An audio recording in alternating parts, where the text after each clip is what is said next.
National logistic policy, और मुझे पक्का विश्वास है कि हमारी इन सारी व्यवस्थाओं में सुधार के लिए और इस क्षेत्र में काम करने वाली सरकार की अलग अलग इकाइयों में के बीच में भी एक समन्वय स्थापित होगा, होलिस्टिक अप्रोच रहेगा और उसका परिणाम हम जो गति चाहते हैं उस गति को मिलेगा। और मेरा आप सबसे आग्रह है, मुझे यहां आने में जो 5-7 मिनट देर हुई उसका कारण था यहां एक छोटी सी प्रदर्शनी लगी है।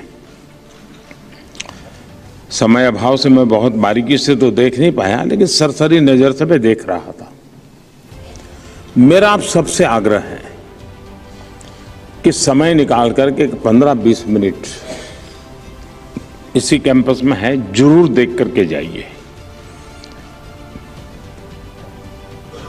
किस प्रकार से टेक्नोलॉजी इस क्षेत्र में रोल कर रही है, स्पेस टेक्नोलॉजी का हम लोग कैसे उपयोग कर रहे हैं, और एक साथ सारी चीजों को देखेंगे तो आप इस क्षेत्र में होंगे तो भी शायद आपको बहुत सी नई चीजें प्राप्त होगी। आज हम दुनिया की 5वीं बड़ी अर्थव्यवस्था है। क्यों, आपको खुशी नहीं है?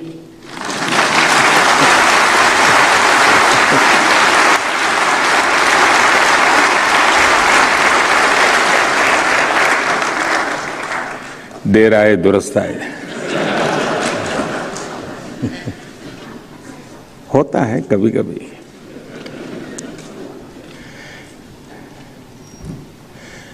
क्योंकि चारों तरफ इतनी नेगेटिविटी का भरमार होता है कि उसमें कभी कभी अच्छाइयों को ढूंढने में बड़ा टाइम लगता है।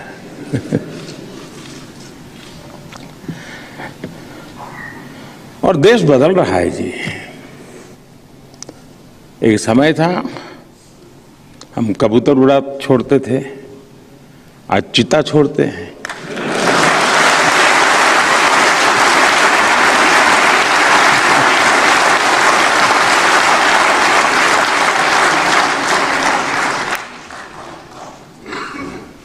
ऐसे ही थोड़ा होता है।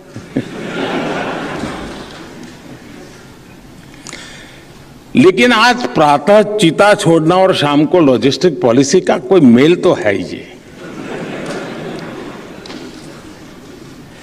क्योंकि हम भी चाहते हैं कि लगेज एक जगह से दूसरी जगह पर चीते की स्पीड से जाए।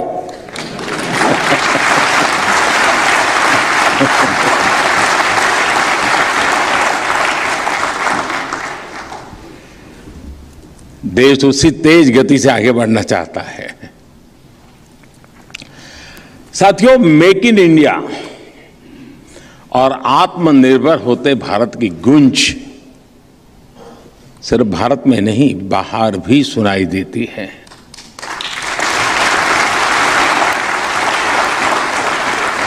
आज भारत एक्सपोर्ट के बड़े लक्ष्य तय कर रहा है। पहले तो ये तय करना ही बड़ा कठिन रहता है, इतना बड़ा, पहले तो इतना था, अब एकदम ऐसा। लेकिन एक बार तय हो जाए तो देश कर भी देता है।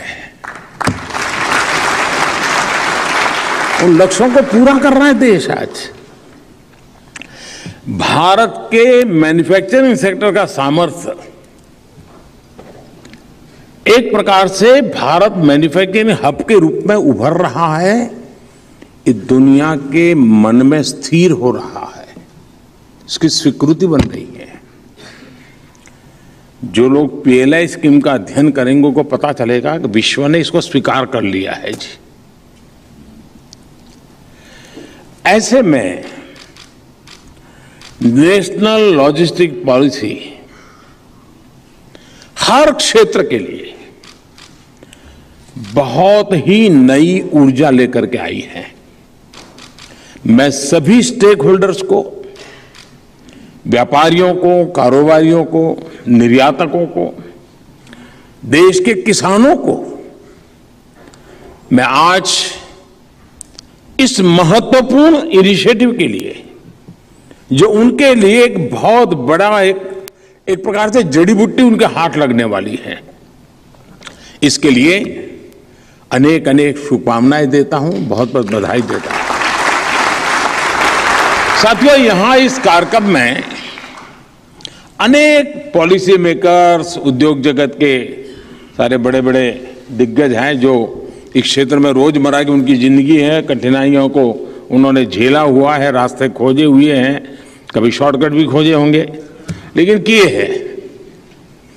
आप सभी जानते हैं, और जो कल कुछ लोग लिखेंगे उसको मैं आज कह देता हूं।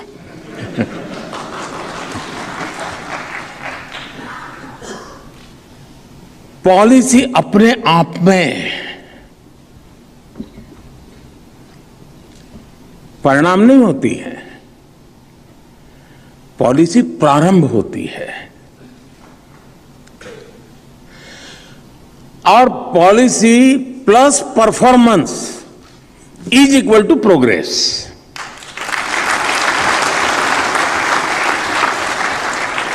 यानी पॉलिसी के साथ परफॉर्मेंस के पैरामीटर हो, परफॉर्मेंस का रोड मैप हो, परफॉर्मेंस के लिए टाइमलाइन हो, ये जब जुड़ जाती है तो policy plus performance is equal to progress.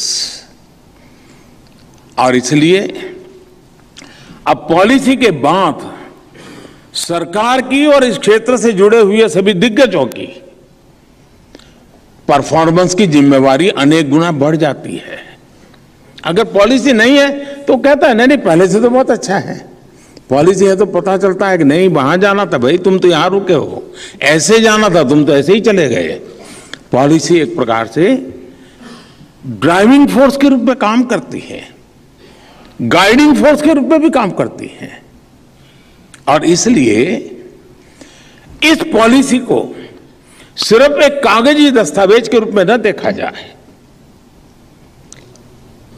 हमें जिस चीते की गति से पूरब से पश्चिम तक माल ले जाना है, उस गति को हमने पकड़ना है जी।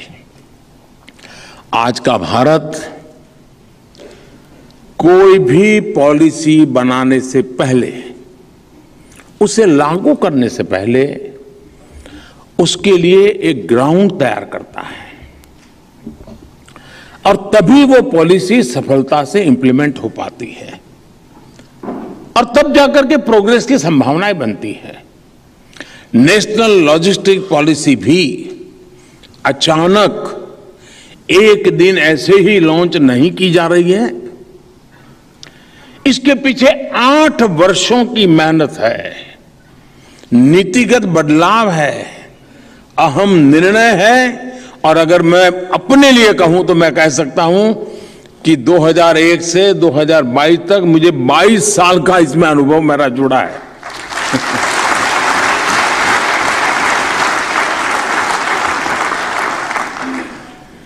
लॉजिस्टिक कनेक्टिविटी को सुधारने के लिए, सिस्टमैटिक इंफ्रास्ट्रक्चर डेवलपमेंट के लिए हमने सागरमाला, भारतमाला जैसी योजनाएं शुरू की, लागू की। डेडिकेटेड फ्रेट कॉरिडोर, उस काम में अभूतपूर्व तेजी लाने का हमने प्रयास किया है। आज भारतीय पोर्ट्स की टोटल कैपेसिटी में काफी वृद्धि हुई है। कंटेनर वेसल का औसत टर्न अराउंड 44 आवर्स, 44 घंटे से अब वो घट करके 26 घंटे पर आया गया है। वाटरवेज के जरिए हम इको फ्रेंडली और कॉस्ट इफेक्टिव ट्रांसपोर्टेशन कर पाए, इसके लिए देश में अनेकों नए वाटरवेज भी बनाए जा रहे हैं। एक्सपोर्ट में मदद मिले, इसके लिए देश में करीब करीब 40 एयर कार्गो टर्मिनल्स भी बनाए गए हैं।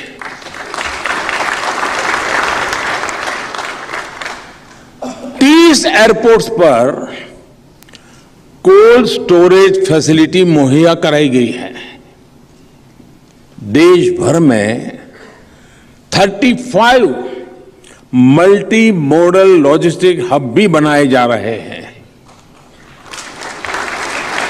आप सभी ने देखा है कि कोरोना संकट के समय में देश ने किसान रेल और किसान उड़ान का भी प्रयोग शुरू किया।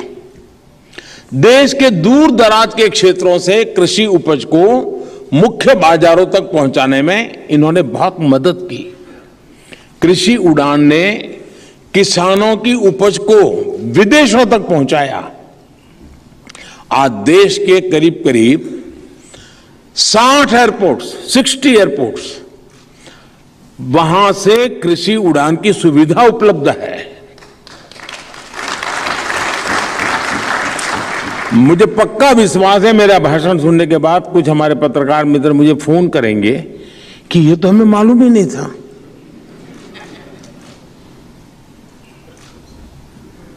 आप में से भी बहुत लोग होंगे जिनको लगता होगा अच्छा ये इतना सारा हुआ है, क्योंकि हमें ध्यान नहीं होता है और हम टुकड़ों में न सोच। इंफ्रास्ट्रक्चर के इन प्रोजेक्ट्स पर लाखों करोड़ रुपए के इन्वेस्टमेंट के साथ ही सरकार ने टेक्नोलॉजी की मदद से भी लॉजिस्टिक सेक्टर्स को मजबूत करने का प्रयास किया है। ई संचित के माध्यम से पेपरलेस एक्जिम ट्रेड प्रोसेस हो, कस्टम्स में फेसलेस असेसमेंट हो या फिर ई वे बिल्स और फास्टैग का प्रावधान हो, इन सभी ने लॉजिस्टिक सेक्टर की एफिशिएंसी बहुत ज्यादा बढ़ा दी है। साथियों, लॉजिस्टिक सेक्टर की एक और बड़ी चुनौती को भी हमारी सरकार ने बीते वर्षों में समाप्त कर दिया है। पहले अलग अलग राज्यों में अनेक टैक्स होने के कारण लॉजिस्टिक्स की रफ्तार पर जगह जगह ब्रेक लग जाता था, लेकिन जीएसटी ने इस मुश्किल को आसान कर दिया है। इसके कारण अनेक प्रकार के पेपर वर्क कम हुए, जिससे लॉजिस्टिक की प्रक्रिया आसान हुई है। बीते कुछ महीनों में सरकार ने जिस तरह ड्रोन पॉलिसी में बदलाव किया है, इसे पीएलआई स्कीम से जोड़ा है, उससे ड्रोन का इस्तेमाल विभिन्न चीजों को पहुंचाने में भी होने लगा है। और आप मान के चलिए, युवा पीढ़ी जरूर मैदान में आएगी। ड्रोन ट्रांसपोर्टेशन एक बहुत बड़ा क्षेत्र विकसित होने वाला है।